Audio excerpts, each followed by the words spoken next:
Hello everyone, তোমরা সবাই কেমন আছো? আশা করি সবাই খুব ভালো আছো। আমিও খুব ভালো আছি। আমি পূজা, তোমাদের সাথে শেয়ার করতে চলে এলাম আবারও একটা নতুন ব্লগ ভিডিও নিয়ে। তো আজকে প্রতিদিনকার মতন ঘুম থেকে উঠে স্নান টান করে একদম ঠাকুর ঘরে চলে আসলাম আমার ঠাকুরদের সেবা দেবো বলে। তো আজ কিন্তু একটু তাড়াতাড়ি উঠেছিলাম, কারণ আজকে আমাদের বাড়িতে আসবে আমার খুব প্রিয় একজন গেস্ট। তো কারা আসে তোমরা পুরো ব্লগটা দেখলেই জানতে পারবে। তো যেহেতু বাড়িতে অতিথি আসবে তাই কিন্তু আমি পুজো টুজো দিয়ে এখন যেহেতু এখন গরমের সিজন তাই কিন্তু একটু গন্ধরাজ ঘোল বানাবো। ওরা অনেক দূর থেকেই আসে, খুব একটা দূরও বলা চলে না।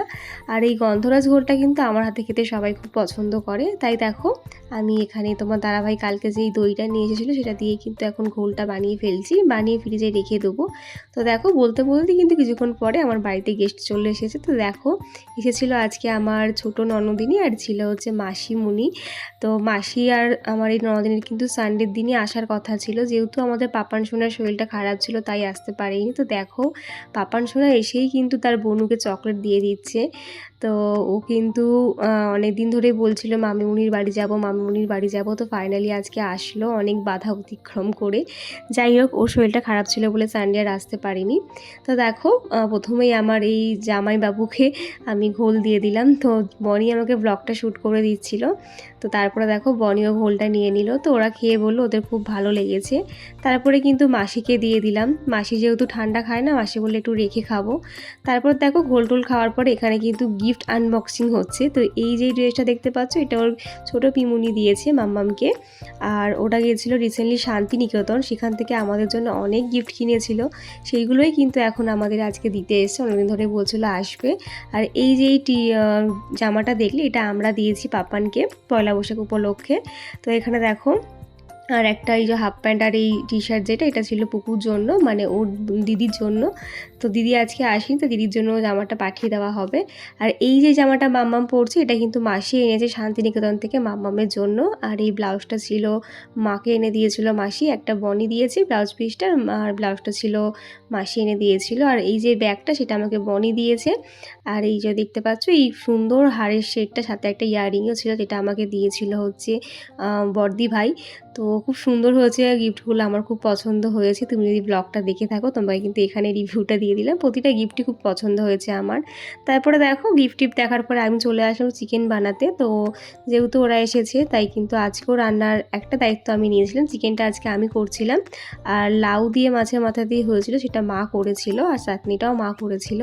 তো যাই হোক তারপরে অনেকটা টাইম কেটে গেছে বাচ্চাদের খাওয়াতে, আর সেরকম একটা ব্লগ শ্যুট করা হয়নি। তারপরে কিন্তু আমরা সবাই মিলে লাঞ্চটা বেরিয়ে নিলাম। ঠিক আমরা যখন খেতে বসবো তখনই কারেন্টটা চলে গেছিলো।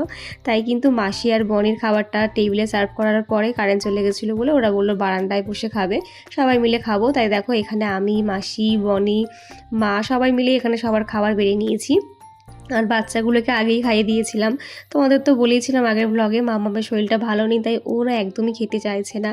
যাই হোক খাওয়া দাওয়ার পরে কিন্তু আমি আর বনি মিলে অনেক গল্প করেছি, এত গল্প করেছি যে কোনো ভিডিও ক্লিপই নেওয়া হয়নি। তারপরে কিন্তু একদম বিকেলবেলা আবার ব্লগটা অন করলাম। এখন দেখো ওরা চলে যাচ্ছে, আর ওদেরকে ছাড়তে আমি, মা, বাবা টোটো করে যাচ্ছি।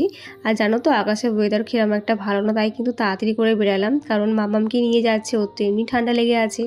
আর যদি আরও হাওয়া লাগে ঠান্ডা লাগবে, তাই কিন্তু একটু তাড়াতাড়ি বেরাচ্ছি। যাই হোক দেখো আমরা কিন্তু এখন বেরিয়ে পড়লাম। আর এখান থেকে মাসির বাড়ি খুব একটা সময় লাগে না, আধ ঘন্টার মধ্যে আমরা পৌঁছে যাব। যেহেতু আমাদেরকে আবার ফিরতেও হবে তাই কিন্তু একটু হাতে সময় নিয়ে ফিরেছি, যেহেতু আকাশের অবস্থা একদমই ভালো নয়। আর দেখবে এখন এই গরমকালে বিশেষ করে সন্ধে হলেই কিন্তু বিকালের পর থেকে কালবৈশাখী ঝড় এগুলো হয়।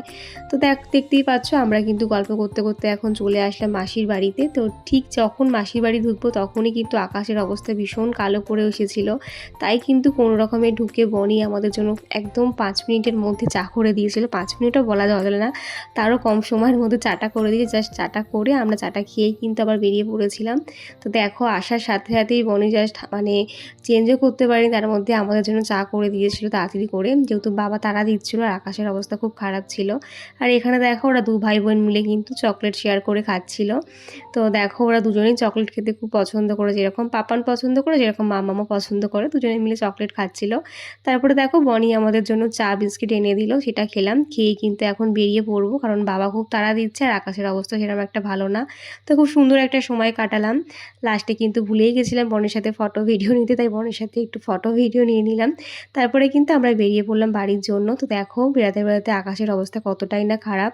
তারপরে কিন্তু আমরা বৃষ্টি নামার আগেই বাড়ি পৌঁছে গিয়েছিলাম। তো এইভাবেই কিন্তু আজকের দিনটা কাটালাম। তো কেমন লাগলো আজকের ব্লগটা অবশ্যই জানিও। দেখা হচ্ছে নেক্সট ভিডিওতে। বাই সবাইকে।